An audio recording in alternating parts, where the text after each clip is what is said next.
everyone, my name is Kelsey Jones. I'm the executive editor at Search Engine Journal, and I'm joined here today with Philly Viso. He used to be on Google's search quality team, and now he's an SEO consultant at searchbrothers.com. Thanks so much for coming. It's my pleasure. So I know at PubCon you're talking about page speed, so I thought that'd be interesting to cover today as well. Yeah. So do you just want to give, a brief overview of kind of how it's counted in analytics, just an overview for people who might not know? Yeah, so page speed is very important from a number of perspectives.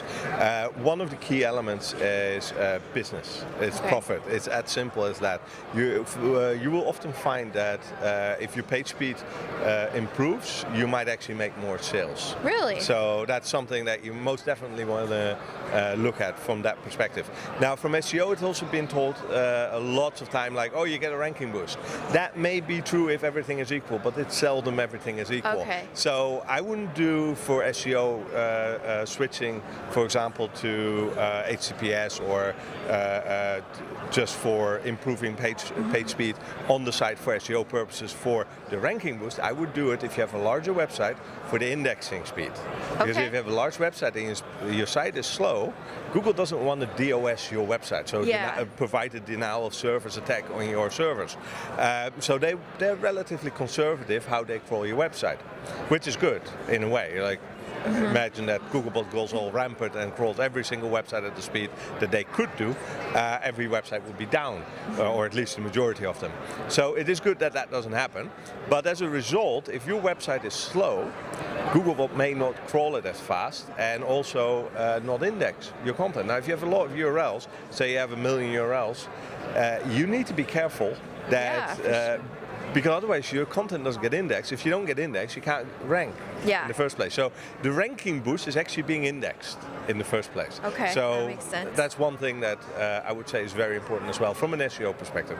But the primary reason for improving page speed is really business profit. Like, you will find that conversions improve if your website is fast. So it's more of a customer's experience factor. Absolutely, yeah. That makes sense. So what are some common things you've seen that slow down page speed on sites?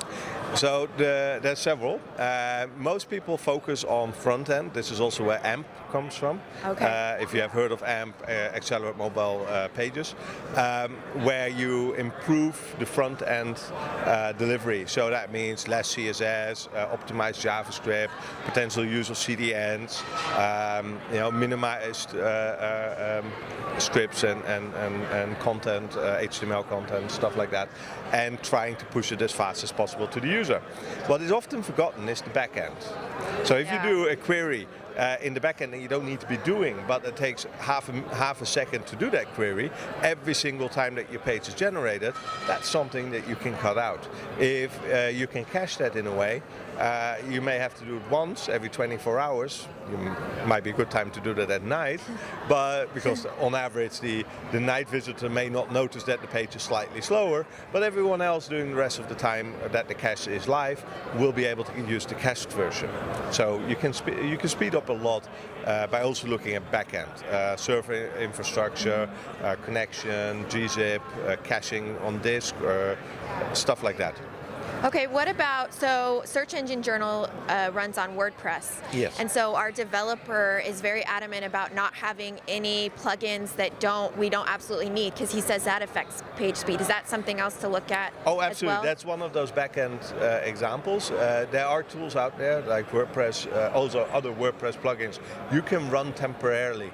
I would not advise you to run them permanently and also delete them after you've used them. To test where the bottlenecks are in the page generation. A lot of templates, WordPress templates specifically, they use variables, and every time that they use it, they do another query.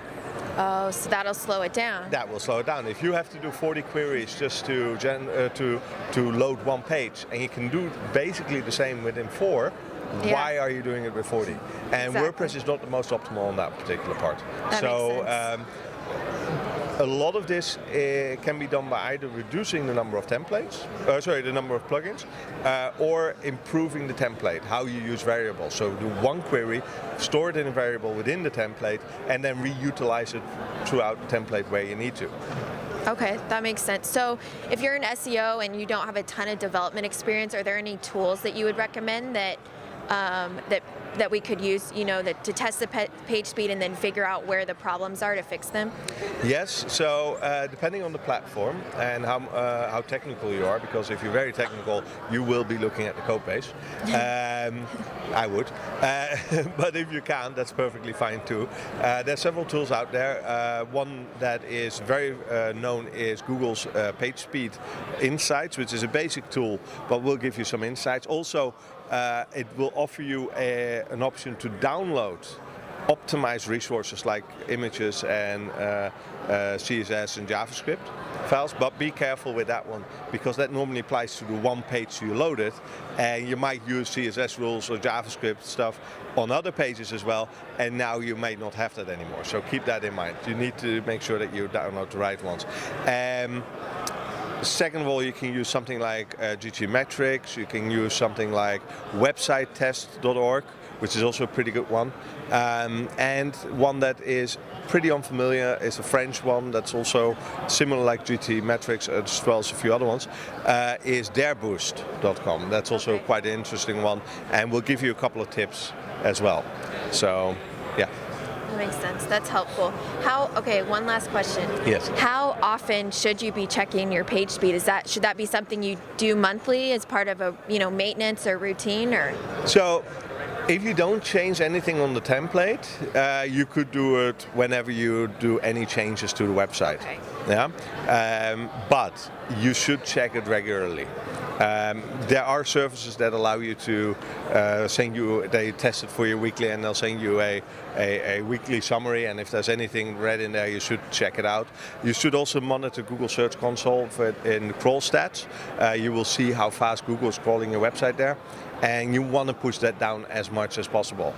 Yeah, you want to be as fast, even as a small website, you want to be as fast as possible.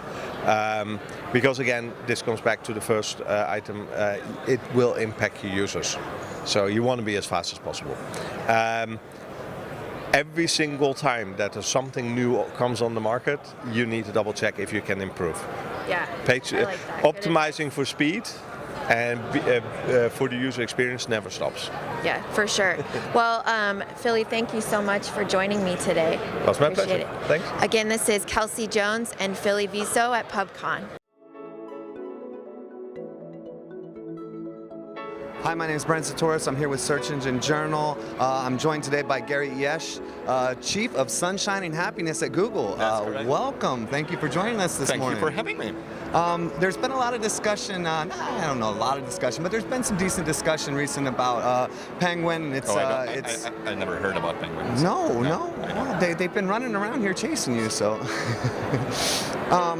Becoming more of a part of the everyday algorithm, the live algorithm. Yeah. And Today's summit is the 3 takeaways Yes. structure. Yes. I'm leaving with way more. I also like the single session format for conferences. I agreed to be a speaker here because I think above all else, the quality of people who attend the meeting, there's something to be said about the fact that you can't just, hey, come. It's by invitation only.